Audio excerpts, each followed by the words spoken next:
Hi friends, ನಮಸ್ತೆ. ನೀವೇನಾದರೂ first time ನಮ್ಮ ವಿಡಿಯೋ ನೋಡ್ತಾ ಇದ್ದರೆ ಈಗಲೇ ಸಬ್ಸ್ಕ್ರೈಬ್ ಮಾಡಿಕೊಳ್ಳಿ. ನಾನು ಇವತ್ತಿನ ಒಂದು ವಿಡಿಯೋದಲ್ಲಿ UUCMSನಲ್ಲಿ ಕೋರ್ಸ್ ರಿಜಿಸ್ಟ್ರೇಷನ್ ಮಾಡೋದು ಹೇಗೆ ಅಂತ ತಿಳಿಸ್ಕೊಡ್ತಾ ಇದ್ದೀನಿ. ಮೊದಲನೇದಾಗಿ ನೀವು ಗೂಗಲ್ಗೆ ಹೋಗಿ UUCMS ಅಂತ ಸರ್ಚ್ ಮಾಡಬೇಕು. ಆನಂತರ ಇಲ್ಲಿ ನೋಡಿ ಸಮಗ್ರ ವಿಶ್ವವಿದ್ಯಾಲಯ, ಅದರ ಮೇಲೆ ಕ್ಲಿಕ್ ಮಾಡಬೇಕು.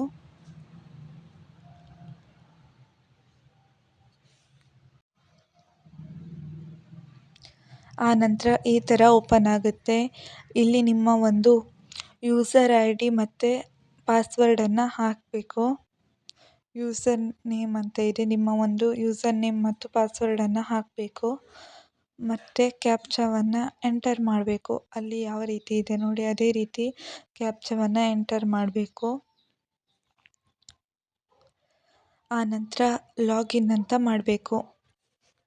ಲಾಗಿನ್ ಮಾಡಿದ ತಕ್ಷಣ ಈ ಥರ ಓಪನ್ ಆಗುತ್ತೆ. ಇಲ್ಲಿ ಈ ಕಡೆ ಬಂದರೆ ಇಲ್ಲಿ 3 ಲೈನ್ಸ್ ಕಾಣಿಸ್ತಿದೆಯಲ್ಲ, ಅದರ ಮೇಲೆ ಕ್ಲಿಕ್ ಮಾಡಬೇಕು.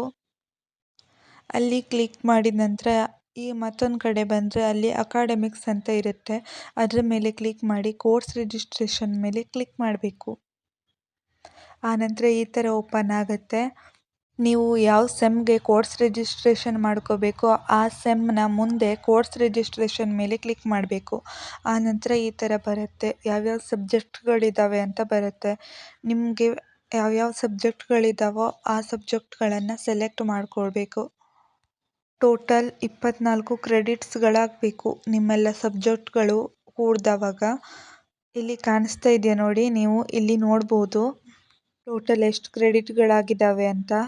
ಈ ರೀತಿ ನಿಮ್ಮ ಸಬ್ಜೆಕ್ಟ್ಗಳನ್ನು ಸೆಲೆಕ್ಟ್ ಮಾಡಿ ಇಲ್ಲಿ ಕೆಳಗಡೆ ಸಬ್ಮಿಟ್ ಅಂತ ಕಾಣಿಸ್ತಿದೆ ನೋಡಿ, ಅದರ ಮೇಲೆ ಕ್ಲಿಕ್ ಮಾಡಬೇಕು. ಸಬ್ಮಿಟ್ ಮಾಡಿದ ನಂತರ ಎಸ್ ಅಂತ ಕ್ಲಿಕ್ ಮಾಡಿ ಓಕೆ ಅಂತ ಮಾಡಿದರೆ ನಿಮ್ಮ ಕೋರ್ಸ್ ರಿಜಿಸ್ಟ್ರೇಷನ್ ಕಂಪ್ಲೀಟ್ ಆಗುತ್ತೆ. ಸೊ ಹೀಗೆ ನೀವು ನಿಮ್ಮ ಒಂದು ಕೋರ್ಸ್ ರಿಜಿಸ್ಟ್ರೇಷನ್ನ ಮಾಡಬೇಕಾಗುತ್ತೆ. ಈ ವಿಡಿಯೋ ನಿಮಗೆ ಇಷ್ಟವಾಗಿದ್ದರೆ ಲೈಕ್ ಮಾಡಿ ಮತ್ತು ಇದೇ ರೀತಿಯ ಉಪಯುಕ್ತ ಮಾಹಿತಿಗಳ ಹೆಚ್ಚಿನ ವಿಡಿಯೋಸ್ಗಳಿಗಾಗಿ ನಮ್ಮ ಚಾನಲನ್ನು ಸಬ್ಸ್ಕ್ರೈಬ್ ಮಾಡಿಕೊಳ್ಳಿ.